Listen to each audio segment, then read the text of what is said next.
কাছে কিংবা দূরে যে যেখানে আছেন বন্ধুরা, আজকে আমাদের অনুষ্ঠান হচ্ছে জ্ঞানী গুণী ব্যক্তিদের চুল ছিঁড়া প্রশ্ন।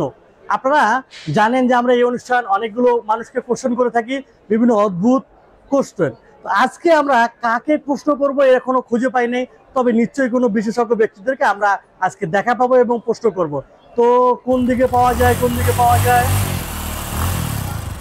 বন্ধুরা, একজনকে আমরা পেয়েছি, হচ্ছে বিখ্যাত, মনে হচ্ছে দেখে মনে হচ্ছে যে বিষয়। ক্যামেরা ফোকাস করো, আমরা তাকে প্রশ্ন করব যে সে।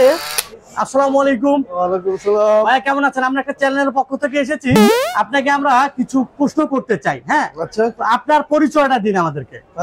আমি ইসলাম, ধরতে হবে না, আপনি বলেন। হ্যাঁ, আমি বানান বিশেষজ্ঞ একজন। আমি বানান বিশেষজ্ঞ।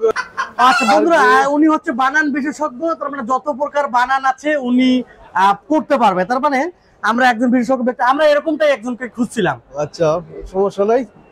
মানে আপনাকে যে প্রশ্ন করা হবে আপনি সেটার উত্তর দিতে পারবেন, তাই তো? ইনশাআল্লাহ সেই প্রশ্ন। আচ্ছা বন্ধুরা, আমরা ওনাকে প্রথম প্রশ্ন করি।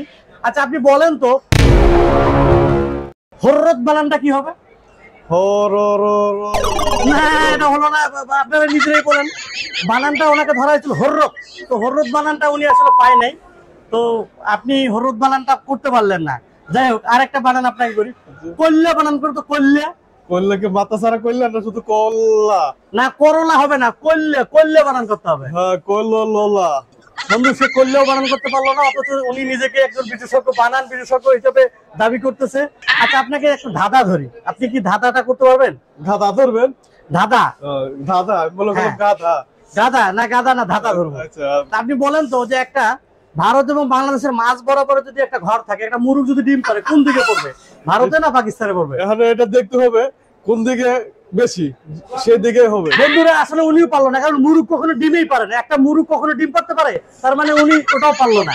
একটা বলা হয়েছিল যে ভারত বাংলাদেশের মাঝখানে যদি একটা মুরগ ডিম পারে, সে ডিমটা কোন দিকে পড়বে। আসলে উনি সেটাও বলতে পারলো না, উনি বলছে যে যেদিকে হালে আছে সেদিকে পড়ে যাবে। তার মানে আমরা ওনাকে। আরেকটা বিষয়, আপনি তো একজন বানান বিশেষজ্ঞ, তা আপনি বলেন তো, যে আপনার মাথা ব্যথা হয়েছে, তো আপনি ফার্মেসি গিয়ে কিসের ওষুধ চাবেন? তো মাথা ভিতরের ব্যথার ওষুধ চাবো। আচ্ছা, মাথা ব্যথার ওষুধ চাবে। আসলে এই মাথা ব্যথার ওষুধ কেন? আপনার তো মাথা ব্যথা করতেছে, তো আপনি কেন মাথা ব্যথার ওষুধ চাবেন? আপনি গিয়ে বলবেন যে মাথা ব্যথা রিমুভ করার ওষুধ খাবেন। এটাও আসলে উনি পেল না। সুতরাং আমরা জানি যে উনি একজন বানান বিশেষজ্ঞ, কিন্তু আসলে ওনার মাথায় ঘেলে যায়।